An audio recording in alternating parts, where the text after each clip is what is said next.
الحمد لله نحمده ونستعينه ونستغفره ونؤمن به ونتوكل عليه ونعوذ بالله من شرور أنفسنا ومن سيئات أعمالنا من يهده الله فلا مضل له ومن يضلل فلا هادي له وأشهد أن لا إله إلا الله وحده لا شريك له وأشهد أن محمدا عبده ورسوله أما بعد فإن أحسن الكلام كلام الله وخير الهدي هدي محمد صلى الله عليه وسلم وشر الأمور محدثاتها وكل محدثة بدعة وكل بدعة ضلالة وكل ضلالة في النار.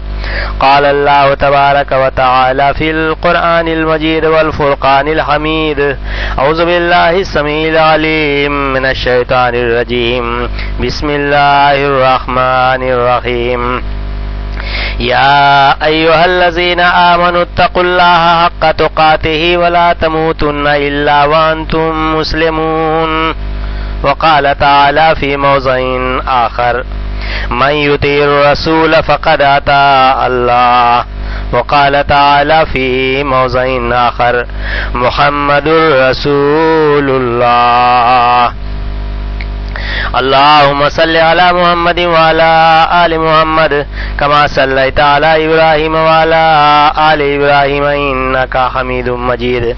اللهم بارك على محمد وعلى آل محمد كما باركت على إبراهيم وعلى آل إبراهيم إنك حميد مجيد. نبوت کا پرچم اڑایا ہے کس نے؟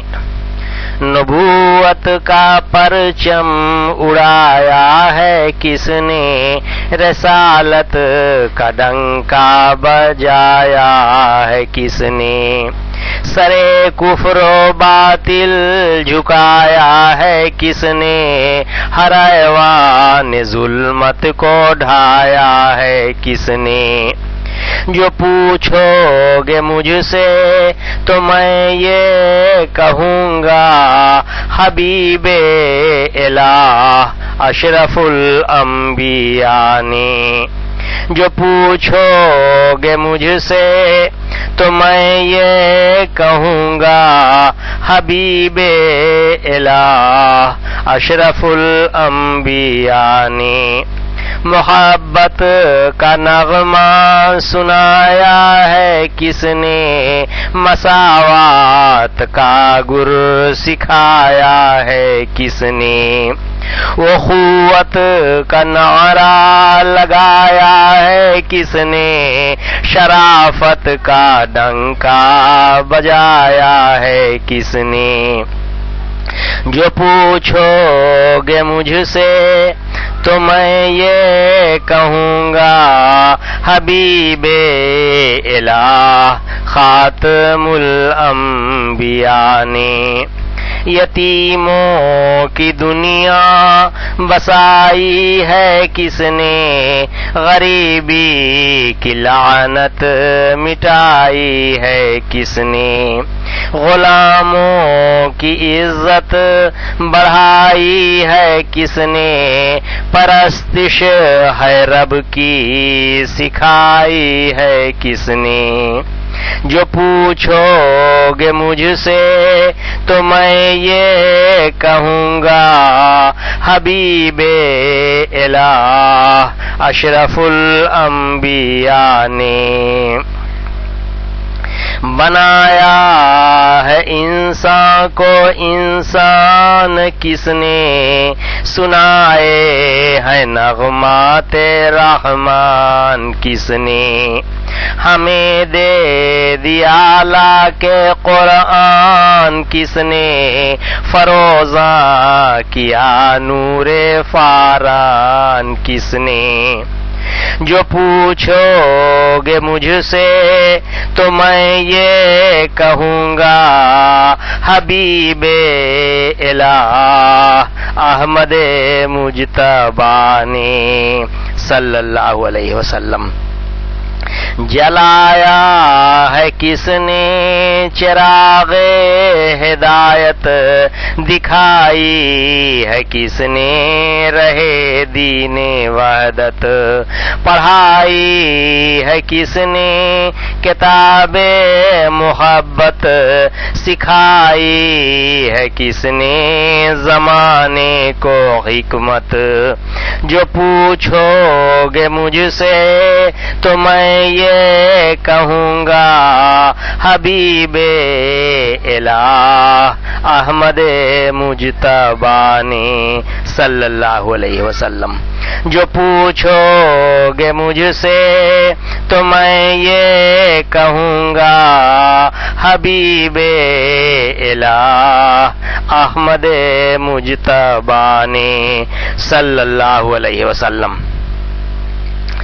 معزز بزرگوں، دوستوں اور بھائیوں، بے شمار حمد و ثنا اللہ وحدہ لا شریک کے لیے لائق و زیبا ہے، جس نے ہم سب کو انسانی شکل میں پیدا فرمایا اور اشرف المخلوقات کا خطاب دے کر کے بھیجا۔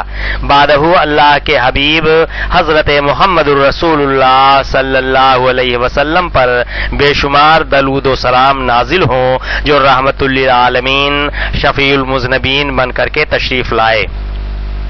محترم حضرات، آج اپنی اپنی تجارت یا نوکری کو چھوڑ کر، اپنے اپنے کاروبار کو چھوڑ کر اللہ تعالی کی توفیق سے آپ حضرات مسجد میں نماز جمعہ ادا کرنے کے لیے آئے ہیں۔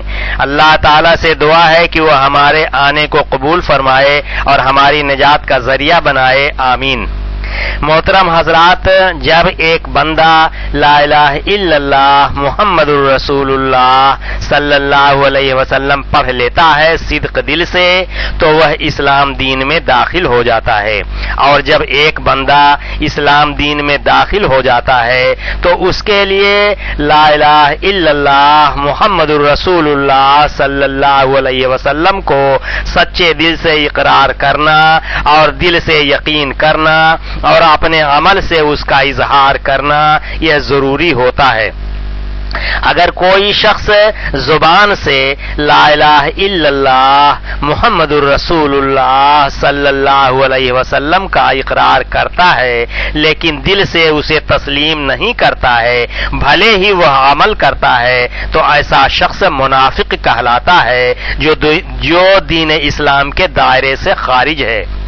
اگر کوئی شخص زبان سے اقرار کرتا ہے اور دل سے بھی اسے تسلیم کرتا ہے لیکن عملی طور پر اس کا اظہار نہیں کرتا ہے، تو ایسا شخص بھی اسلام سے خارج ہے، بھلے ہی وہ زبان سے اقرار کرے اور بھلے ہی وہ دل سے تسلیم کرے۔ ایمان نام ہے القول باللسان، زبان سے اقرار کرنا، والتصدیق بالجنان، اور دل سے اس کی تصدیق کرنا، اور عمل بالارکان، اور عمل سے اس کا اظہار کرنا۔ ان تین چیزوں کا نام ایمان ہے، یعنی یہ تین چیزیں جب ملتی ہیں تو آدمی ایمان والا ہوتا ہے۔ جب کوئی شخص اس کلمہ توحید کو اپنے زبان پر لاتا ہے تو گویا وہ اس بات کا اقرار کرتا ہے اور دل سے یقین کرتا ہے کہ اب ہم نے جس بات کا اقرار کیا ہے اور یقین کیا ہے اس کے مطابق ہماری زندگی کے لمحات بھی گزریں گے۔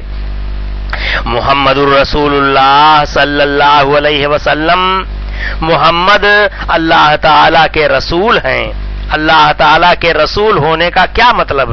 اس کا مطلب یہ ہے کہ جب ہم نے محمد صلی اللہ علیہ وسلم کے رسول ہونے کو تسلیم کر لیا، محمد صلی اللہ علیہ وسلم کے پیغمبری کو مان لیا، اور ہم نے اپنے زبان سے اپنے دل سے اس بات کو مان لیا کہ حضرت محمد مصطفیٰ صلی اللہ علیہ وسلم اللہ تعالیٰ کے رسول ہیں، اب سوال یہ ہے کہ اس رسالت کا جو اقرار کرنا ہے اس کا مفہوم کیا ہے؟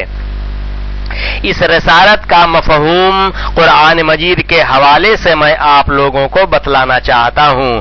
اللہ تعالی نے ان لوگوں کو مخاطب کیا ہے جن کے سینوں میں ایمان ہے، ایمان کی تڑپ ہے، ایمان کا جذبہ ہے۔ اللہ تعالی نے فرمایا اعوذ باللہ السمیع العلیم من الشیطان الرجیم بسم اللہ الرحمن الرحیم یا ایھا الذین آمنوا، اے وہ لوگو جو ایمان لائے ہو، لا تقدموا بین یدی اللہ ورسولہ، اللہ تعالی اور اس کے رسول صلی اللہ علیہ وسلم سے آگے بڑھنے کی کوشش نہ کرو۔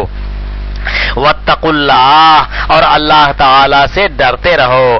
ان اللہ سمیع علیم، بے شک اللہ تبارک و تعالی سننے والا اور جاننے والا ہے۔ آگے اللہ تعالی نے اپنے حبیب حضرت محمد رسول اللہ صلی اللہ علیہ وسلم کی شان بیان کرتے ہوئے فرمایا یا ایھا الذین آمنوا، اے وہ لوگو جو ایمان لائے ہو، لا ترفعوا اصواتکم فوق صوت النبی، یہ رسالت کا مفہوم ایک آیت کریمہ میں سمجھایا جا رہا ہے، اور اس طرح کی کئی آیتیں قرآن مجید میں اللہ تعالی نے نازل کر کے اپنے حبیب حضرت محمد الرسول اللہ صلی اللہ علیہ وسلم کی رسالت کا مطلب اور مفہوم ہمارے ذہنوں میں بٹھایا ہے۔ اور خود حضور اکرم صلی اللہ علیہ وسلم نے بھی اپنے احادیث صحیحہ میں بھی رسالت کا معنی اور مفہوم ہمیں سمجھایا ہے۔ آج کے خطبے میں اتنا سمجھنے کی ہم کوشش کریں گے کہ اللہ تعالی نے فرمایا، اللہ تبارک و تعالی نے فرمایا یا ایھا الذین آمنوا، اے وہ لوگو جو ایمان لانے کا دعویٰ کرتے ہو، لا ترفعوا اصواتکم فوق صوت النبی، جب نبی بات کر رہے ہوں، جب نبی سے کسی مسئلے پر بات چیت ہو تو اپنی آوازوں کو نبی کی آواز پر بلند مت کرو۔ اللہ اکبر، یہ نبی صلی اللہ علیہ وسلم کے دربار کے آداب سکھلائے جا رہے ہیں۔ نبی صلی اللہ علیہ وسلم کے پاس اٹھنے بیٹھنے کے طور طریقے سکھلائے جا رہے ہیں، اور میں تو سمجھتا ہوں کہ یہ تو بات ہے ہی، اس کے علاوہ کچھ اور بات بھی اللہ تعالی ہمیں سمجھانا چاہتا ہے کہ نبی کی آواز پر اپنی آواز کو بلند مت کرو۔ اس کا کچھ اور ہی مطلب اور مفہوم سمجھ میں آتا ہے کہ پہلی بات یہ ہے کہ نبی صلی اللہ علیہ وسلم کی آواز پر اپنی آواز کو بلند مت کرو، اور دوسری بات یہ ہے کہ جب نبی صلی اللہ علیہ وسلم کی بات آ جائے تو پھر کسی اور کی بات کو اپنے سینوں میں جگہ مت دو۔ آگے فرمایا اللہ تبارک و تعالی نے وَلَا تَجْهَرُوا لَهُ بِالْقَوْلِ كَجَهْرِ بَعْضِكُمْ لِبَعْضٍ، اور نہ ہی نبی سے اونچی آواز سے بات کرو جس طرح آپس میں ایک دوسرے سے کرتے ہو۔ اور آگے فرمایا اللہ تبارک و تعالی نے أَن تَحْبَطَ أَعْمَالُكُمْ وَأَنْتُمْ لَا تَشْعُرُونَ، کہیں ایسا نہ ہو کہ تمہارے نیک اعمال برباد ہو جائیں اور تمہیں خبر بھی نہ ہو۔ جناب، ایمان جب دل سے نکلتا ہے تو کوئی بم نہیں پھٹتا، آواز نہیں ہوتی کہ ایمان نکل گیا چلو پکڑ کر لے آؤ۔ جناب، ایمان نکل جاتا ہے اور آدمی کو خبر بھی نہیں ہوتی، وہ نمازوں میں روزوں میں تسبیحات میں لگا رہتا ہے اور ایمان نکل چکا ہوتا ہے، اور شیطان وہ جوہر چرا کر لے جاتا ہے اور اس آدمی کو چھوڑ دیتا ہے کہ جاؤ اب تسبیحات پڑھو، تہجد پڑھو، نمازیں پڑھو، اب ہم تمہیں چھیڑنے نہیں آئیں گے۔ اور سنو، ایک اور مقام پر اللہ تبارک و تعالی اپنے حبیب حضرت محمد الرسول اللہ صلی اللہ علیہ وسلم کے زبانی کہلوا رہا ہے کہ قل ان کنتم تحبون اللہ فاتبعونی یحببکم اللہ یغفر لکم ذنوبکم واللہ غفور رحیم، کہ اے میرے حبیب صلی اللہ علیہ وسلم لوگوں سے کہہ دو کہ اگر تم اللہ تعالی سے محبت کرتے ہو، تمہیں محبت کا دعویٰ ہے، فاتبعونی تو میری اتباع کرو، میرے پیچھے پیچھے چلو۔ اتباع کس کو کہتے ہیں جناب؟ پیچھے پیچھے چلنے کو اتباع کہتے ہیں، پوری طرح پیروی کرنے کو اتباع کہتے ہیں۔ تو اللہ تعالیٰ نے فرمایا کہ اے میرے حبیب صلی اللہ علیہ وسلم، میرے تمام بندوں سے کہہ دو کہ اگر تم لوگ اللہ تعالیٰ سے محبت کا دعویٰ کرتے ہو تو فاتبعونی میرے پیچھے پیچھے چلو، میرے نقش قدم پر چلو، میری چال ڈھال، میرے طور طریقے اختیار کرو۔ تو کیا ہوگا؟ یحببکم اللہ، اللہ تعالیٰ تمہیں اپنا محبوب بنا لے گا، ویغفر لکم ذنوبکم واللہ غفور رحیم، اور اللہ تعالیٰ تمہاری غلطیوں کو معاف فرما دے گا، وہ غفور الرحیم ہے۔ تو جناب یہ رسول اللہ صلی اللہ علیہ وسلم کی رسالت اور مقام مرتبہ کو اللہ تبارک و تعالی بتلا رہا ہے، اور رسول اللہ صلی اللہ علیہ وسلم کے زبانی کہلوا رہا ہے۔ یہ نہیں کہ بس محمد الرسول اللہ کہتے رہو کہ محمد صلی اللہ علیہ وسلم اللہ تعالی کے رسول ہیں بس، بلکہ آپ صلی اللہ علیہ وسلم کے پیچھے پیچھے چلنے کا حکم اللہ تعالیٰ اپنے تمام بندوں کو دے رہا ہے کہ دیکھو کہیں بھٹکو نہیں، بلکہ صرف آپ صلی اللہ علیہ وسلم کے پیچھے پیچھے چلو، اور آپ صلی اللہ علیہ وسلم کے مقابلے میں کسی اور بڑے سے بڑے کے بھی پیچھے پیچھے نہ چلو۔ اور سنو، اللہ تعالیٰ نے ارشاد فرمایا تمام ایمان والوں کے خطاب کرتے ہوئے، اعوذ باللہ من الشیطان الرجیم، بسم اللہ الرحمن الرحیم، یا ایھا الذین آمنوا اطیعوا اللہ واطیعوا الرسول ولا تبطلوا اعمالکم۔ اللہ تعالیٰ نے فرمایا کہ اے وہ لوگو جو ایمان لانے کا دعویٰ کرتے ہو، اطیعوا اللہ واطیعوا الرسول، اللہ تعالیٰ کی اطاعت کرو اور رسول اللہ صلی اللہ علیہ وسلم کی اطاعت کرو، ولا تبطلوا اعمالکم، اور ان کی اطاعت سے منہ موڑ کر اپنے اعمال کو غارت اور برباد مت کرو۔ جناب یہ اللہ وحدہ لا شریک کا فرمان ہے، کسی مولوی، کسی ولی، کسی پیر، کسی بزرگ، کسی سجادہ نشین، کسی خواجہ، کسی شاہ، کسی دستگیر کا پیغام نہیں ہے۔ اور سنو، کہیں پر اللہ تبارک و تعالی نے اپنے رسول صلی اللہ علیہ وسلم کی رسالت اور آپ صلی اللہ علیہ وسلم کے بلند مقام کو سمجھاتے ہوئے فرمایا ہے، وَإِن تُطِيعُوهُ تَهْتَدُوا وَمَا عَلَى الرَّسُولِ إِلَّا الْبَلَاغُ الْمُبِينُ، کہ اے میرے بندو وَإِن تُطِيعُوهُ تَهْتَدُوا، اگر میرے نبی صلی اللہ علیہ وسلم کی اطاعت کرو گے، اگر میرے نبی صلی اللہ علیہ وسلم کے پیچھے پیچھے چلو گے، میرے نبی صلی اللہ علیہ وسلم کی باتوں کو مانو گے، میرے نبی صلی اللہ علیہ وسلم کے نقش قدم پر چلو گے، اور جیسا میرے نبی صلی اللہ علیہ وسلم نے حکم دیا ہے ویسا اپنا ایمان اور عقیدہ رکھو گے، اور میرے نبی صلی اللہ علیہ وسلم کے فرمان کے مطابق عمل کرو گے، اور میرے نبی صلی اللہ علیہ وسلم نے جن چیزوں سے روکا ہے ان سے رکے رہو گے، تہتدو، ہدایت پا جاؤ گے، ہدایت یافتہ ہو جاؤ گے۔ وما علی الرسول الا البلاغ المبین، اور ہمارے رسول کی ذمہ داری ہے کہ تمہیں ایک ایک بات کو کھول کھول کر بتلا دیں، بس خلاص، پھر اس کے بعد کسی کو بھی نقطہ رکھنے کی گنجائش باقی نہیں ہے۔ اور سنو، اللہ تعالی نے ارشاد فرمایا وَمَن يُطِعِ الرَّسُولَ فَقَدْ أَطَاعَ اللَّهَ، کہ جس شخص نے رسول صلی اللہ علیہ وسلم کی اطاعت کی گویا اس نے اللہ تبارک و تعالی کی اطاعت کی۔ اور سنو، اس دین اسلام کو اللہ تعالی نے اپنے رسول صلی اللہ علیہ وسلم پر مکمل کر دیا ہے، ادھورا نہیں چھوڑا ہے۔ اور حجۃ الوداع کے موقع پر آپ صلی اللہ علیہ وسلم نے اپنے تمام صحابہ کرام رضوان اللہ علیہم اجمعین کو تعلیمات دیتے ہوئے فرمایا کہ اے میرے صحابہ، میں نے اللہ تعالی کی تمام تعلیمات کو تم سب تک پہنچایا کہ نہیں پہنچایا؟ تمام صحابہ کرام رضوان اللہ علیہم اجمعین نے جواب دیا کہ اے اللہ تعالیٰ کے رسول صلی اللہ علیہ وسلم، آپ نے تمام تعلیمات کو، تمام احکامات کو ہم سب تک پوری طور پر پہنچا دیا ہے۔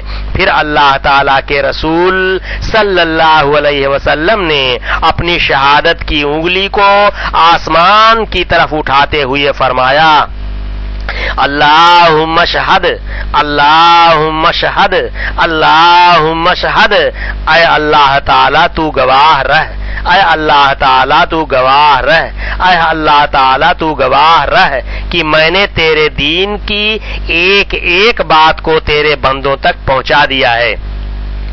اور اس موقع پر اللہ تعالیٰ نے قرآن مجید کے اندر یہ آیت کریمہ اتاری جب آپ صلی اللہ علیہ وسلم اپنی اونٹنی پر بیٹھے ہوئے تھے۔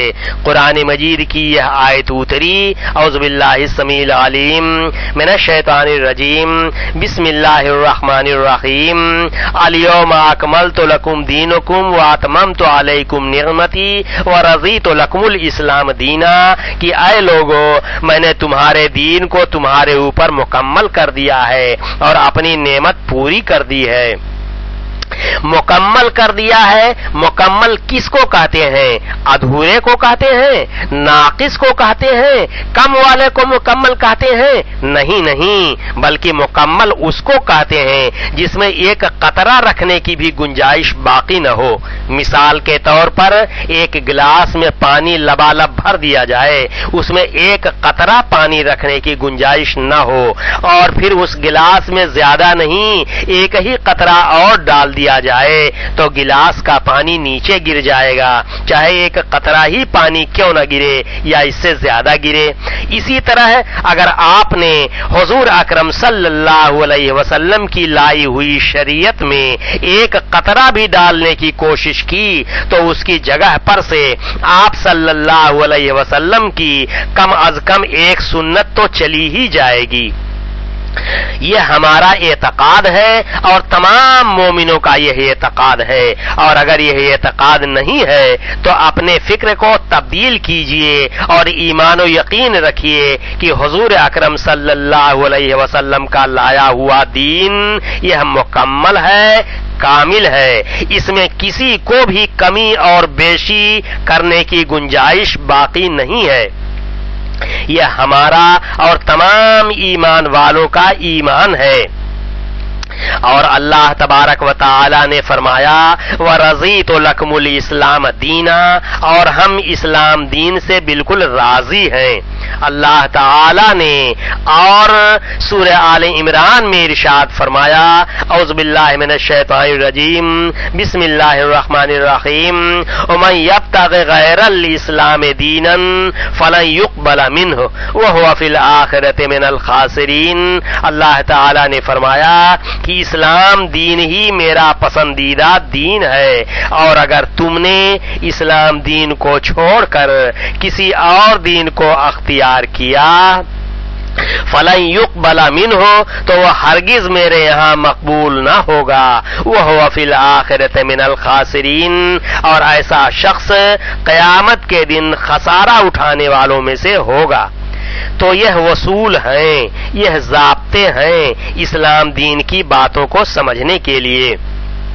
لوگ ان بنیادی باتوں کو سمجھتے نہیں، تو پھر جب ان کی بنیادیں مضبوط نہیں ہوتی تو پھر وہ اندھیروں میں بھٹکتے پھرتے ہیں اور علماء سوء کی باتوں کو سن سن کر کے گمراہیوں کے دلدل میں پھنستے چلے جاتے ہیں۔ یہ تو اللہ تعالی نے اپنے حبیب حضرت محمد رسول اللہ صلی اللہ علیہ وسلم کا مرتبہ بتلایا ہے، جس کو میں نے مختصر طور پر آپ حضرات کے سامنے پیش کیا، ورنہ اور بھی کئی قرآنی آیتیں ہیں جس میں اللہ تعالی نے اپنے حبیب حضرت محمد رسول اللہ صلی اللہ علیہ وسلم کا مقام اور مرتبہ بیان فرمایا ہے۔ مثال کے طور پر اللہ تعالی نے ارشاد فرمایا وما آتاکم الرسول فخذوہ وما نہاکم عنہ فانتہوا، کہ اے لوگو رسول صلی اللہ علیہ وسلم جس بات کا حکم کریں اس کو تم لے لو، اور جس بات سے وہ تمہیں روکیں اس سے رک جاؤ، خلاص۔ جہاں حکم ہے رکنے کا وہاں رک جاؤ، اور جہاں حکم ہے کرنے کا وہاں عمل کر کے دکھلا دو۔ اور کہیں اللہ تعالی اپنے رسول صلی اللہ علیہ وسلم کی شان میں فرماتا ہے لقد کان لکم فی رسول اللہ اسوۃ حسنہ، اے میرے بندو ہم نے جو نبی بھیجا ہے، ہم نے تمہارے لیے جو رسول بھیجا ہے، یہ رسول صلی اللہ علیہ وسلم تمہارے لیے اسوہ حسنہ ہے، بہترین نمونہ ہے، تمہارے لیے بہترین سیمپل ہے، بیسٹ سیمپل ہے۔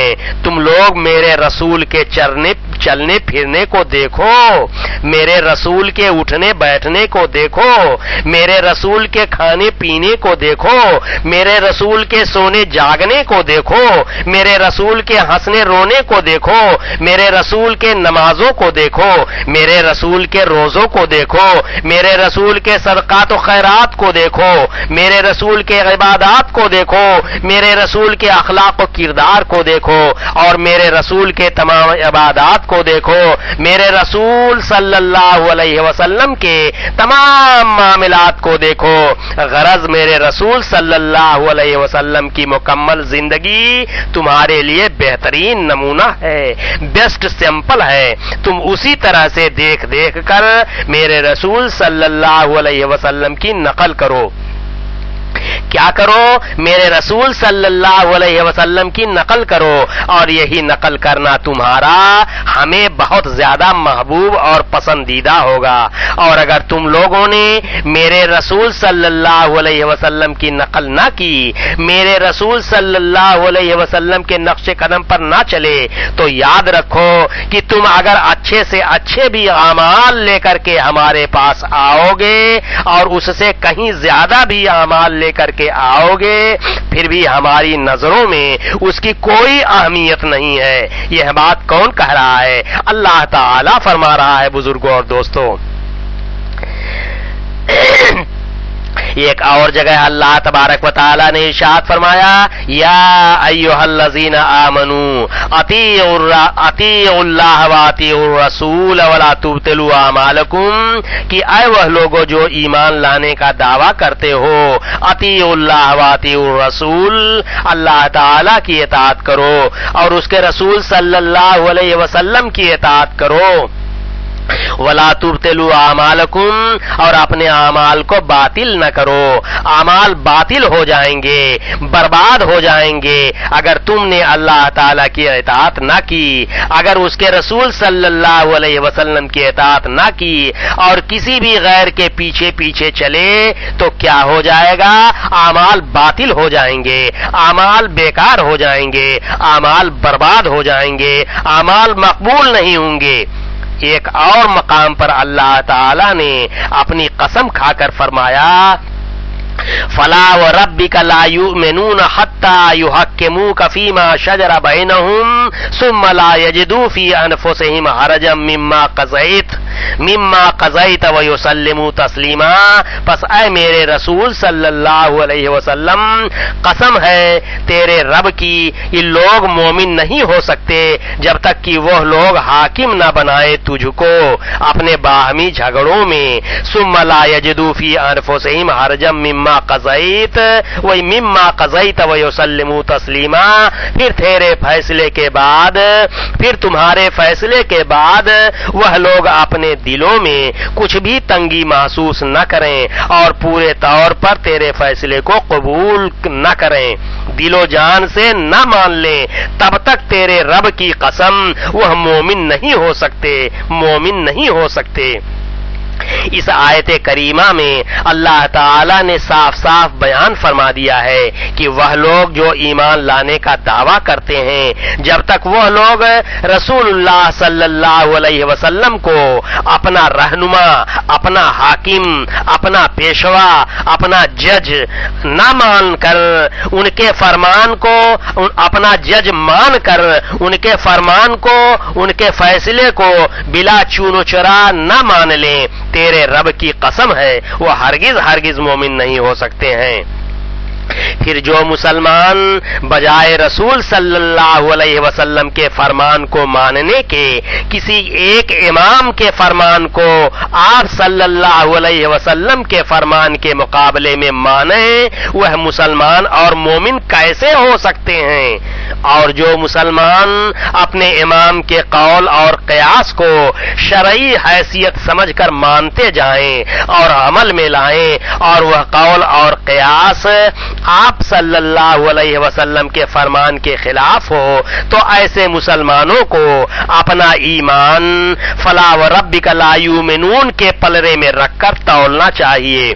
اللہ تعالی نے حتی یحکموا کا فرما کر رسول اللہ صلی اللہ علیہ وسلم کو امت محمدیہ کا حاکم اور امت محمدیہ کا جج بنا دیا ہے، لیکن امت محمدیہ کا مسلمان کہلانے والا رسول اللہ صلی اللہ علیہ وسلم کے فرمان کے مقابلے میں اپنے امام کا قول اور قیاس کو مانا اور اس کے مطابق عمل کرنا شروع کر دیا۔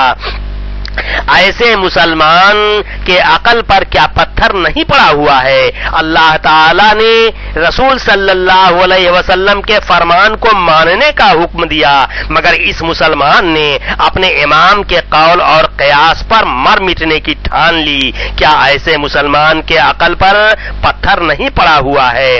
اللہ تعالی نے سنت رسول اللہ صلی اللہ علیہ وسلم پر چلنے کو فرمایا، مگر اس مسلمان نے اپنے امام کے قول اور قیاس کی پگڈنڈی تھام لی۔ کیا ایسے مسلمان کے عقل پر پتھر نہیں پڑا ہوا ہے؟ مسلمانوں، میرے بھائیوں، میرے عزیزوں، اپنی ایسی حرکتوں سے اللہ تبارک و تعالی کے سامنے سچی توبہ کرو اور محمد رسول اللہ صلی اللہ علیہ وسلم کو اپنا حاکم، اپنا جج، اپنا پیشوا، اپنا رہنما اور ہر کسی کے قول اور قیاس کو سنت رسول اللہ کے تابع کر دو۔ اگر سنت کے مطابق کسی کا بھی قول اور قیاس ہو تو مان لو، اگر سنت رسول اللہ صلی اللہ علیہ وسلم کے خلاف ہو تو پھر چھوڑ دو اور سنت رسول اللہ صلی اللہ علیہ وسلم پر عمل کرو۔ یہی اس آیت کریمہ کا مفہوم ہے۔ بارک اللہ لنا ولکم فی القرآن العظیم ونفعنا وإیاکم بالآیات والذکر الحکیم، انہ تعالی جواد کریم ملک بر رؤوف الرحیم۔